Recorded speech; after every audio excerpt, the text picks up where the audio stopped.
Hello and welcome to a pond build video. So this is the pond that we're going to be building throughout this video. It used to have a liner in it, as you can see around the old bottom drain there, that is going to be removed shortly. That is the old vortex filter on the floor right there that used to be in it, and those two are the flow core chambers that used to be in that little shed thing there for the pumps and stuff. Now this pond has this bottom drain right here which is going to be removed, and its pipe work goes over there. And I'm going to put another bottom drain right there and another one right there, so it's going to have two bottom drains in total, and they're going to be aerated so that bubbles coming up. Now it's also got a skimmer on it, this pond, and I'm going to be replacing that as well, because that's a pump skimmer with an 1.5" outlet that goes to that little filter shed, and it's going to be replaced with a 4" wide mouth skimmer because of the drum filter that's going on it, which we'll see later on in the video. Now this is the waterfall for the pond, which is going to have an 8,000 litre an hour pump on it, and the rest of the pond is going to have a 20,000 litre pump so that it's quite well circulated. Here we are where the filters go, so there's the UV light and pumps that's still in there, and then, I don't know whether you can quite see it, but there is the bottom drain when it comes up, and I've dug through the 8" of concrete, that was fun, to get to the soil underneath so that I can undermine this wall and plumb the new pipes in for the new bottom drains, and so that'll be tomorrow's job. And then this one is the pipe that goes up to the top of the waterfall, which is behind those bushes there. So let's get on with it. So there we go, that were a bit of a jump, but here we are, we're on day 6 now. And what we've done since we started is put the bottom drains in, each bottom drain, plumb them up, so each one's got airline 1" pipe and a 4" water pipe to each drain, and they run under there to where the filters are going to be.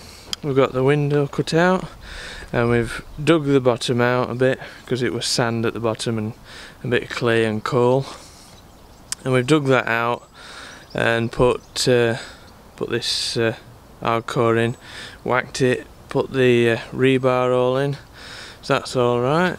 I've cut out a hole for where the skimmer's going to go, so the skimmer's going to be sat right there. The old one was there, but the new one's going there, and it's going to be a bit bigger skimmer and a gravity outlet skimmer, so the skimmer's got a 4" outlet on it. So that's pretty much what we've got up to in 6 days. It's been quite a difficult working on all this. There's been a lot of concrete to cut out, so there's really not been anything to record. We've literally just been hammering at concrete and blocks. But we'll go and have a look at the other end of them pipes. So I've cut out a door here, so we can now get to where the filters and pumps are going to be without climbing in. And I've just put these on. These are not actually fixed on, these are just there to stop muck going straight down the drain. So these are the end outlets for the I'll take one off, there we go. These are the outlets for the bottom drains, and then the air inlets for each drain, and they're probably going to go on like that and come across here and then across there like that, and then the filter will be sort of here like that. So it'll be pretty good, and then we've got to fill this up with concrete when we do the floor tomorrow. So tomorrow's job is concreting all this in, putting the concrete base in the bottom, and we should be good then, and I'll get back to you when that's done. So here we are with the concrete slab finally in. It took an enormous amount of work. We buried all the sand and cement all round and mixed it in a little cement mixer. In total we've done about 6.5 tons of concrete in that little cement mixer right there. The concrete itself is about 6 inches thick at its thinnest point. However, because of the slope on the thing and around where the pipes are right there, it's thicker, so it is about 1 foot thick in some of the places, especially in the middle. And the pond is actually sloping all the way to the bottom drains, so that any muck that falls to the bottom of the pond that will slope to those drains and hopefully go straight to the filter rather than settling on the bottom. But there we go, job well done. We've also concreted these pipes in as they were supposed to go. So now them pipes are all concreted back in. We can look at the pond as well from this angle. Absolutely spot on. So here we are, filling day finally. So we're actually filling it right to the top, and this time. So what I've actually done is I've put the hose pipe in the filters, and I've just let it flow out of the skimmer like that, mostly so I can hear it running all the time. And so the two inlets there, the bottom one is for mains water inlet when I get the ball valve working on that, and the top one is where the pump comes through. And then the further top one that's there on its own, that one is an overflow. So that's it really for stuff that's going on in pond. You've got two bottom drains, 1, 2, they're both aerated. You've got inlets, an outlet, waterfall, and a waterfall here that comes from the top of the garden up there. So yeah, it should be great when it's full, and in a second we'll have a look at the pipe work in there. And currently we're just putting a roof over that little section there so that the filters are all dry. And just like that, the pond is finished. So we've got the skimmer working over there, we've got the waterfall on, and that top pipe you can see is the level up pond, so that's the overflow pipe. Got some little lights around the pond, little water features. The waterfall is working lovely, comes from up here. We'll have a look at the top of that later on. And the fish are in, they seem quite happy. The fish have been in a couple of days now. The water's not very warm, it's 9 degrees, so it's pretty cold really, but they're doing alright, pretty happy. So that's it, that's the completed pond. And then obviously this is the shed getting done where the filters are, and we'll have a look at them shortly. So here we are at the top of the garden. This is where the waterfall starts, it runs down there to the pond over there. It runs down the hill from this filter here. So this filter is one of the original filters, and it used to have brushes and matting in it, but I've taken all that out, and they're currently empty. So this one's empty, as you can see there's nothing in there.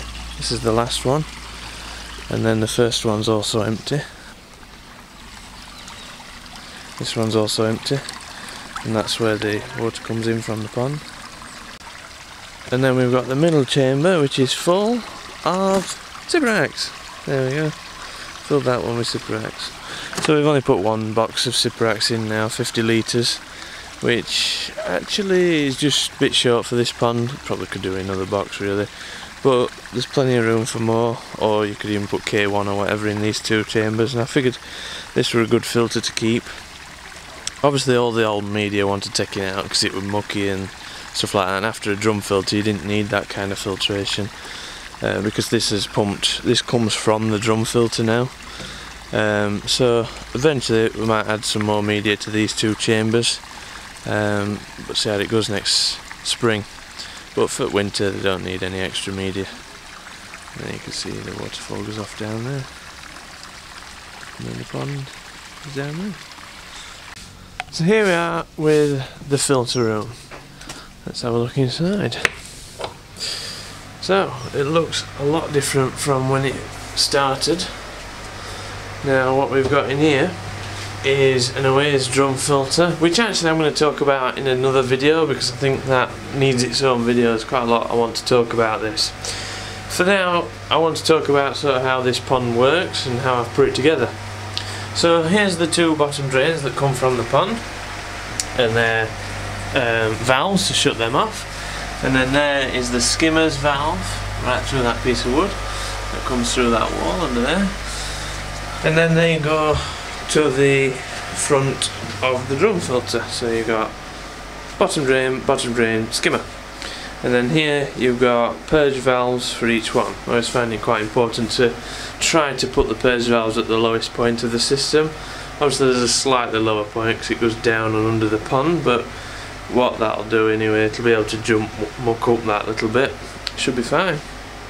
Now, one of the things I had a bit of a problem with this pond is that this whole room is sort of below the drain level, and there is a soakaway outside, but you can't put muck from the drum filters outlet down the soakaway. So what I've done is, underneath here there is a tank that all your mucky water goes into. So all your mucky water, when your drum runs, it falls into here, fills up, and as you can see there's a little float there for a pump, and just there's a sump pump, and that sump pump pumps the water up this pipe and then down to the drainage system. And then you can purge, so you can purge your valves. So if I just purge this one, purge that bottom drain like so, and then the pumps come on and it's taking that water away, and that should allow the system to remain quite clean and free from blockages. And obviously you can do that with both the bottom drains and the skimmer.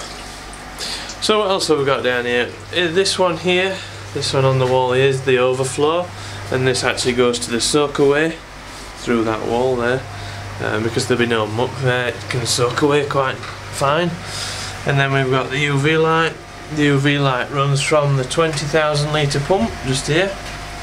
20,000 litre pump comes up, T-junction here, some of it goes to this waterfall here, and then the rest of it goes through the UV light and then down and through the wall there into the pond.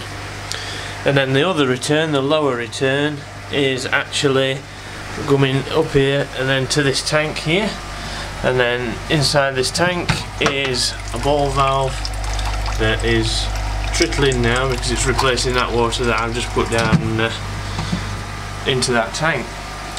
Now this is one of them things that I quite like the idea of, and I really wanted to do on this pond. I haven't done that on my pond. In fact, none of my ponds have that, and that's just unfortunate because it's a really good way of filling your pond up. Now it's got this second inlet, fine, that's really necessary to have that because obviously it keeps the water level perfect in there. But I can also use that second inlet for another pump later on if I ever choose to. It gives you options.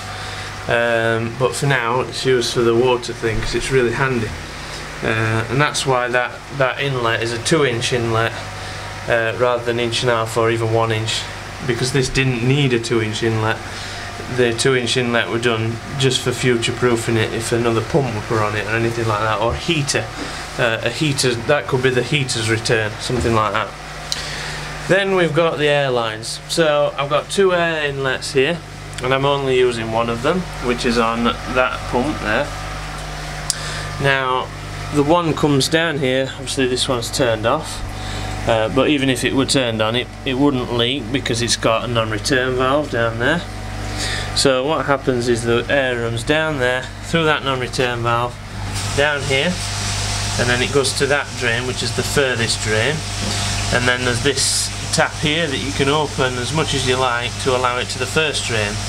And there's a reasoning for this as well, because this is the furthest away drain, it requires the most pressure. Because this one's the closest drain, it requires the least. So if I put this on this inlet, what would happen is that the closest drain would bubble away like crazy, and the furthest one, no matter what you did with this tap, wouldn't bubble away very much. But because it's on the furthest one and bled to the closest one, you can adjust this tap to balance the 2 drains out. And then obviously I've put it like that, so if we're ever treating or it's a particularly hot summer or something like that and you want the air to be higher on the pond, then you can attach another pump there, open that valve, and then you've doubled your air input straight away without any messing about. So we've got 2 air pumps. This little one's doing both bottom drains, and this one here is doing both of these Pellex chambers. As you can see, they're bubbling away lovely, but we'll look at that in another video. And then everything's plugged in up here, so we've got pumps, we've got air pumps, we've got oh crikey, I forgot what everything is. we've got UV light at the end there, and then we've got the wastewater pump and drum filter all plugged in right there. And that's it really for in here. We're all pretty much sorted. You can see the UV lights on, running lovely. And that's it. It's been quite an eventful build, this pond, and I've enjoyed it. And I've got some interesting thoughts on the drum filter, which I'll definitely cover in another video. But I think that's all that's going on in here. So there you go. There's a look round of the pump house. So I hope you've enjoyed watching me build this pond, and if you want to see more videos like this and other koi related videos, then please feel free to subscribe. If you have any questions, then please comment them below, and I shall see you in the next video. Thank you for watching.